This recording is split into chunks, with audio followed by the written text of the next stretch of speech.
قوم نے یہ فیصلہ دیکھ لیا ہے، اور میں نے کم از کم اپنی 32 ایئرز پریکٹس میں اس طرح کا جو سائفر میں ٹرائل ہوا ہے پہلی دفعہ دیکھا ہے۔ میں کل سارا دن کورٹ میں موجود تھا، 2 کیسز کے ٹرائل چلتے رہے، توشہ خانہ کا اور ساتھ یہ اس کا چل رہا تھا سائفر کا، اور ساتھ عدت کا بھی 3 ٹرائل شروع تھے۔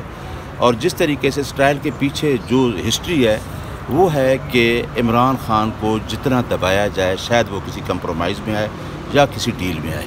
وہ ڈیل اس وجہ سے نہیں کر رہا، وہ کہتا ہے کہ اگر عوام میرے ساتھ ہے تو عوام ہی فیصلہ کرے کہ اس ملک کو کس نے چلانا ہے۔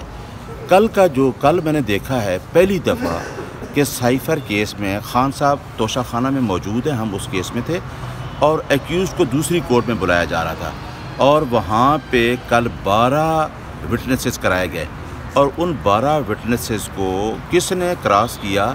جس کو خان صاحب اور شاہ محمود قریشی کورٹ کے اندر بیٹھ کے ان کے اوپر آبجیکشن کر رہے تھے کہ جی ہمارے کونسل نہیں ہیں۔ ہر ایکیوز کو رائٹ ہے کہ وہ اپنا کونسل کرے، جہاں تو کونسل موجود تھے عمران خان اور شاہ محمود قریشی کے، دونوں کونسل موجود ہونے کے باوجود ایک نوٹیفیکیشن کیا گیا جس میں حضرت یونس اور ملک عبد الرحمن کو جو اسٹیٹ کونسل تھے ان کو نوٹیفائی کیا گیا ڈیفنس کونسل، اور انہوں نے جو کل کراس ایگزامن کیا 12 وٹنسز کو، وہ دیکھنے والا تھا کہ انہوں نے صرف ایک کویسچن پوچھا، سجیشنز پوچھی، یعنی پروسیکیوشن کے کیس کو اور مضبوط کرنا چاہا، اور ہم اعتراض کرتے رہے کہ ان ڈیفنس کونسل پہ ہمارے کلائنٹس کو کوئی آبجیکشن ہے اور یہ جرا نہیں کر سکتے، عدم اعتماد ہے، ایون دن کورٹ میں بھی کہہ دیا۔ لیکن وہ سارا کر کے 10 بجے میں کورٹ میں موجود تھا، تو جج صاحب 11 بجے تک وہاں موجود تھے، اور کورٹ 8 بجے تک یہ کراس ایگزامینیشن سارا کچھ چلتا رہا۔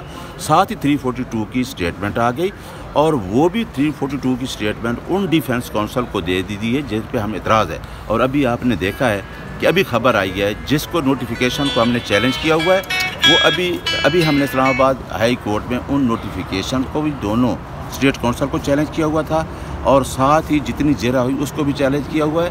اور توشہ خانہ میں جو کراس ایگزامن کا رائٹ ہمارے بیٹھنے کے باوجود جج صاحب بشیر صاحب نے، شہباز کھوسہ صاحب بھی موجود ہیں اور ظہیر صاحب بھی موجود ہیں، دونوں ہمارے جو کونسل ہیں وہ موجود ہیں جرا کرنے کے لیے، لیکن آنریبل کورٹ نے اسی ٹائم جو ہمارا رائٹ تھا کراس ایگزامن کا وہ ختم کر دیا۔ میں یہ پوچھنا چاہتا ہوں ایپیکس ادارے سے، سپریم کورٹ آف پاکستان سے، کہ کیا آئین پاکستان ایک عام آدمی کو ٹرائل کا رائٹ دیتا ہے؟ آرٹیکل 10A یہ کہتا ہے کہ فیئر ٹرائل ہر شہری کا حق ہے۔ یہ تو ایک آدمی former prime minister of Pakistan ہے اور دوسرا 2 دفعہ فارن منسٹر رہا ہے۔ آپ دیکھیں کہ 2 دفعہ فارن منسٹر رہنے والے شخص کو اور فارمر پرائم منسٹر کو یہ حق نہیں دیا گیا۔ اب عوام دیکھ رہی ہے، میڈیا دیکھ رہا ہے، اور قوم دیکھ رہی ہے۔ اب اس فیصلے کو کون مانے گا کہ یہ فیصلہ ہے؟ کیا یہ عدالت کا فیصلہ ہے؟ کیا یہ عدالت نے کس دباؤ میں فیصلہ کیا؟ اور یہ گورنمنٹ جس طریقے سے چور ہے، میں کہتا ہوں کہ اس الیکشن کے اوپر اتنے اربوں روپے لگانے کا کیا فائدہ ہے؟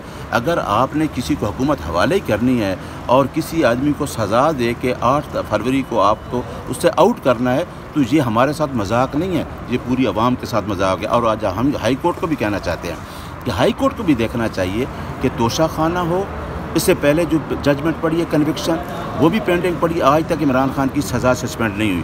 اور آج جو ہم نے ریویژن کیا، ہم صبح گئے ہیں، جج صاحب کو اسی ٹائم بلا لینا چاہیے تھا اور سننا چاہیے، لیکن ہمیں پتہ ہے، ہمیں یہ خبر آ گئی تھی کہ 5 تاریخ سے پہلے ان کو سزا ہو جائے گی۔ اچھا، آپ کو خبر آ گئی تھی کہ 5 تاریخ سے پہلے آ جائے گی، یہ بتائیے گا کہ کیا ہائی کورٹ سے ریلیف ملنے کی توقع ہے؟ ہائی کورٹ میں آئیں گے یا سپریم کورٹ سے ریلیف ملے گا؟ دوسرے یہ بھی بتا دیجیے گا کہ کیا کہیں قانون کے مطابق 10 سال سزا بنتی ہے؟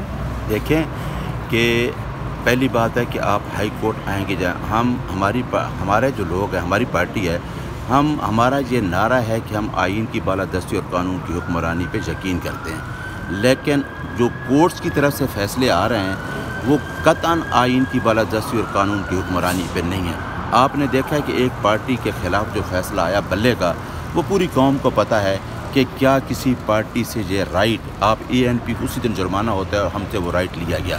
ہمارا ہائی کورٹ، ہم کوئی دوسری پارٹی کی طرح نہیں کہ ہائی کورٹ کے اوپر حملہ کر دیں گے، لیکن یہ کہہ سکتے ہیں کہ عدالتیں آئین کی بالادستی اور قانون کی حکمرانی اور آزاد عدلیہ، کانسٹیٹیوشن کے اندر ایک کنسیپٹ ہے فری فیئر الیکشن کرانا یا آزاد عدلیہ ہمیں کہیں نظر نہیں آ رہی. آزاد عدلیہ آج ہم ہائی کورٹ جس میں کھڑے ہیں اس میں آپ کو پتہ ہے کہ ہمارا توشہ خانہ کا ایک کیس کب سے ہم ریکویسٹ کر رہے ہیں کہ کنوکشن کو اپیل جو ہم نے دائر کی سسپینڈ کیا جائے.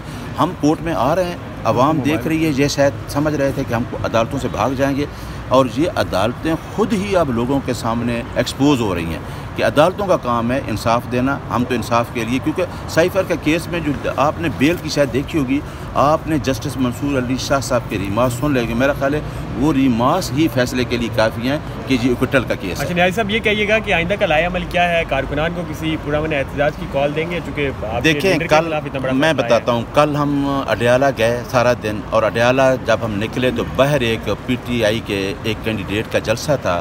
یقین کریں کہ وہاں پنڈی کی پولیس پہنچ کے جتنے لوگ بھی وہاں جمع تھے ان کو اٹھا لیا گیا. آج اسلام آباد ہائی کورٹ میں ایک میں نے پٹیشن دائر کی ہے کہ کل جو سنڈے کو خان صاحب نے کال دی اس میں انہوں نے کہا تھا کہ آپ پوری عوام باہر نکلے اور ریلیاں نکالے. آپ نے دیکھا ہے کہ لاہور میں, پشاور میں ہمارے کتنے لوگ گرفتار ہوئے, آج بھی ہمارے لوگ 46 حلقہ سے گرفتار ہوئے. وہ